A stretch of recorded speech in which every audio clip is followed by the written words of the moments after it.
Hello, sophomores. Hope it's going well. All right, I'm very excited to finally start talking actual history with you, and not just things you need to know about history.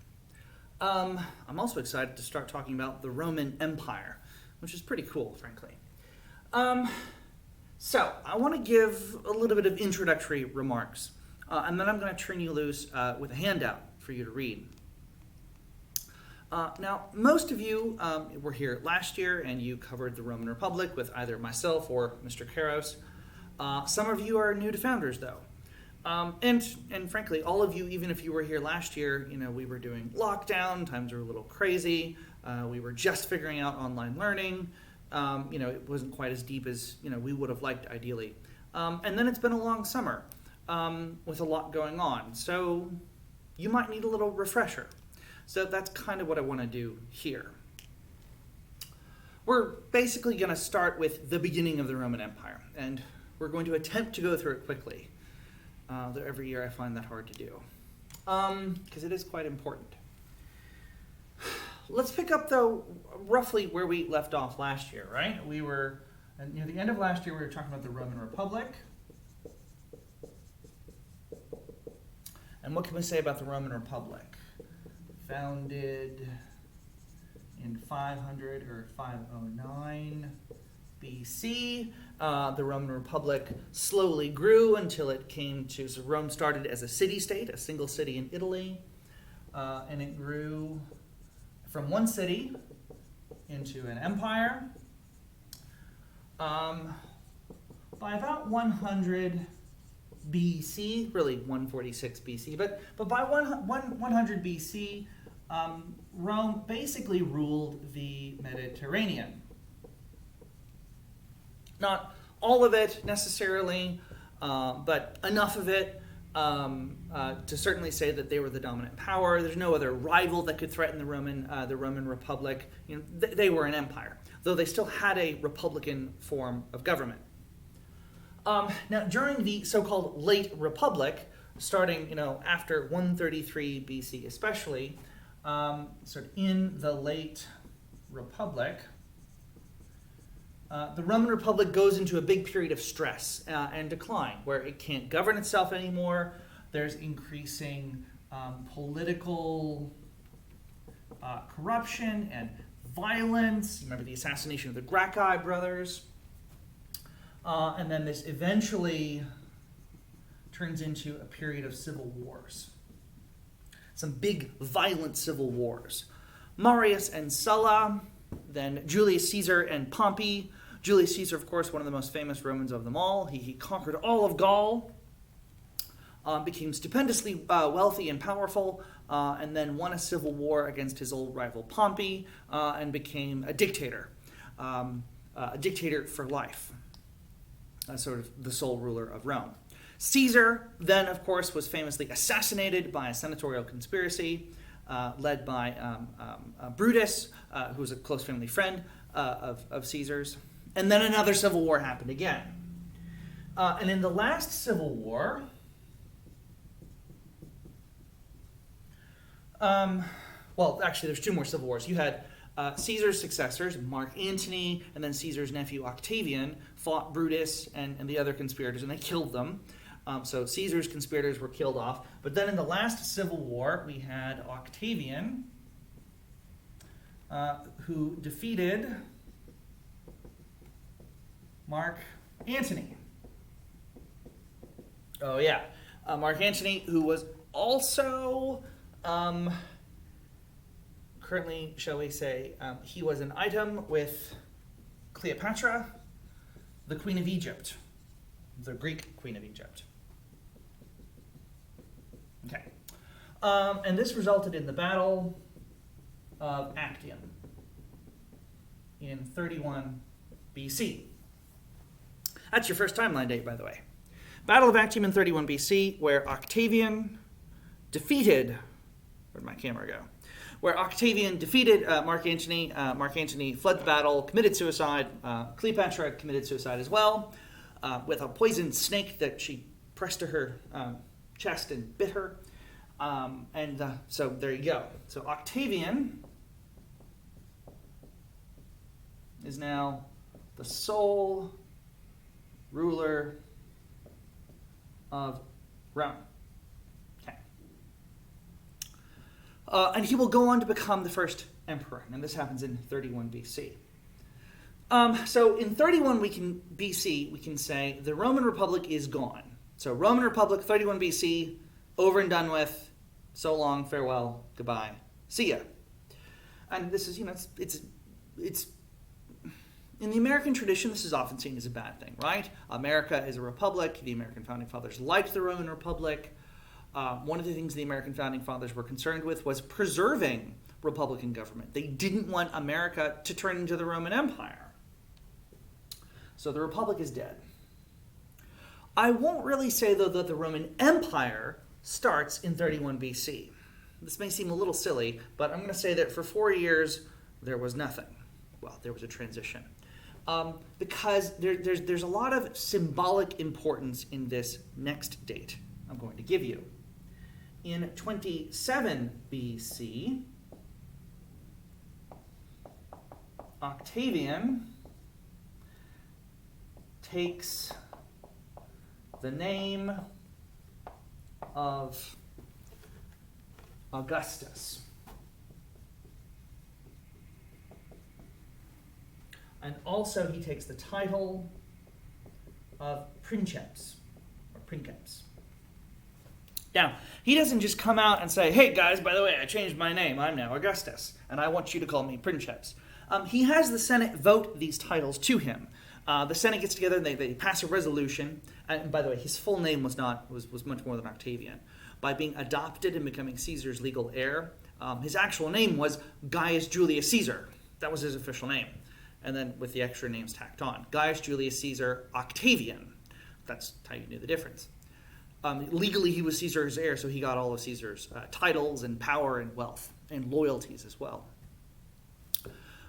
So the Senate voted an extra name to him, basically yet another name tacked on to his full name. So he was actually Gaius Julius Caesar Octavianus Augustus.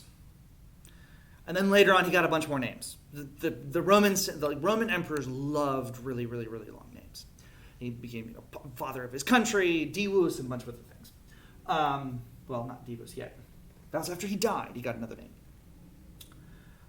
So he takes the name Augustus, which means revered one, or august. In fact, that's where like a term, an august senator, an august person, a revered person. And so we call him Caesar Augustus, the first Roman emperor.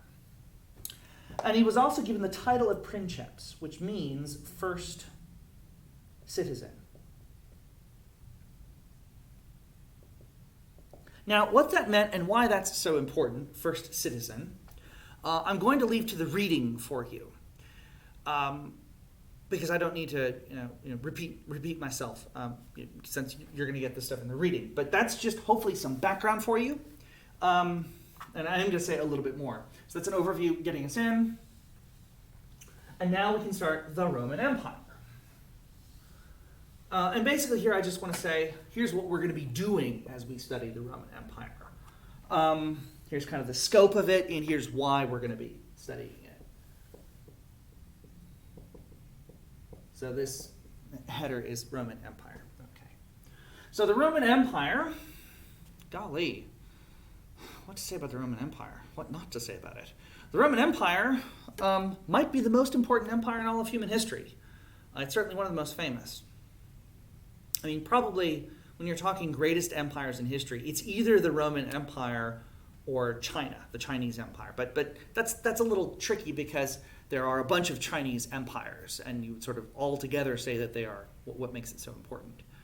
I mean, maybe the Han Chinese Empire around the same time is an equivalent. But I think, obviously for Western civilization, the Roman Empire is the most important. But I think I'm willing to say it's the most important empire in history.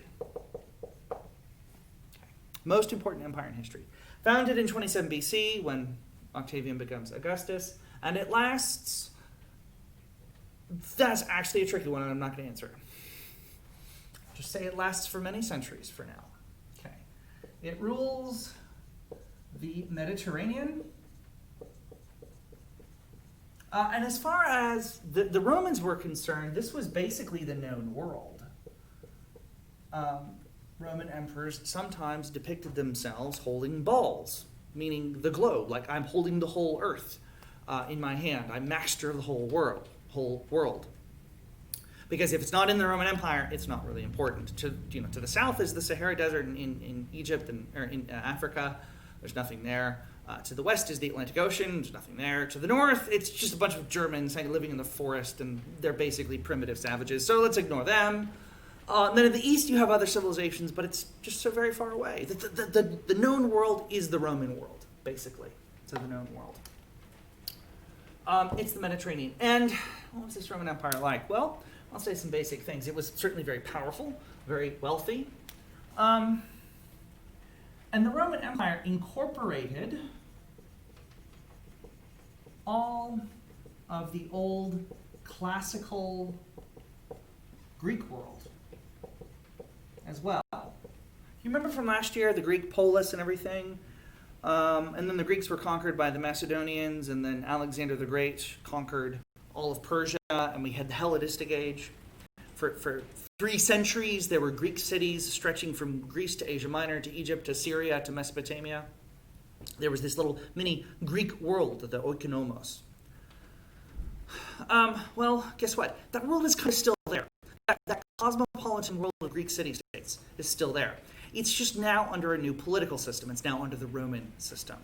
So the ancient world is going to reach under Rome. Like this is the high point, the glory period of the ancient world. It's the height of antiquity. And when I say the height of antiquity, basically what I mean is Greek city-states and Greek culture, Greek philosophy, Greek poetry, Greek art, all that stuff, ruled by Roman law and protected by the Roman legions and the Roman Empire. So Western civilization, we got like our big pieces of Western civilization from last year: Athens, Jerusalem, Rome. Greek city-states, Greek culture, Roman law, 2 big pieces. Then, of course, later, it will become Christian. The Roman Empire becomes Christian, which is the 3rd big element of Western civilization, right? Athens, Rome, Jerusalem, all 3 cities right there. So when the Roman Empire falls, at the end, it's a Christian empire. Okay, so this is like your basic. We've built the pieces of Western civilization. Now we're going to let them bake, develop, harden, whatever term you want to use, for several hundred years. We're going to let them grow. And it becomes quite successful. Eventually, this idea of Rome becomes the universal civilization. Meaning, to be civilized is to be Roman. The terms become one and the same. As Roman and Greek culture and ideas and citizenship and law and justice and all this other stuff spread to, quote-unquote, the whole world. So themes here when we're going to be studying the Roman Empire, kind of like what we did last year a little bit. We talked about the rise of the polis with Athens and Sparta, and the spread of Greek culture. Was one thing. With Rome, we talked about the rise of Rome and how Rome kept conquering things almost on accident. And then when Rome fell, we talked about Rome's cycles of corruption. What are our themes for this unit, so to speak, where we're talking about Rome? One is this theme of universal civilization. Another is the process of Romanization.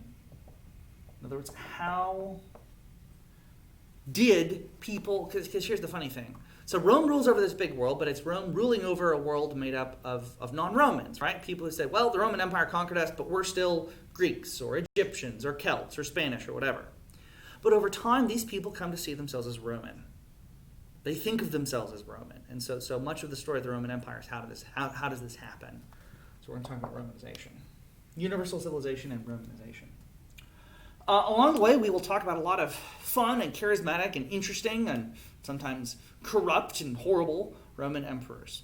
Much of the history of the Roman Empire is often portrayed as the history of emperors. And so you get all the famous stories of the Caesars, Augustus, Caligula, Claudius, Nero, Vespasian, Trajan, Hadrian, and many others. Some of them are middle of the road, some are decent, some are actually quite good. Some Roman emperors were really astonishing. And some are, of course, some of the most famous and corrupt and horrible tyrants in history, and maybe some of those stories are exaggerated too. But they are fun. So that is what is in store for you over the next few weeks. And so with that, I'm going to turn you loose. You have a handout now posted in your materials page. And there's a pod with some questions. And you can start reading. See you then.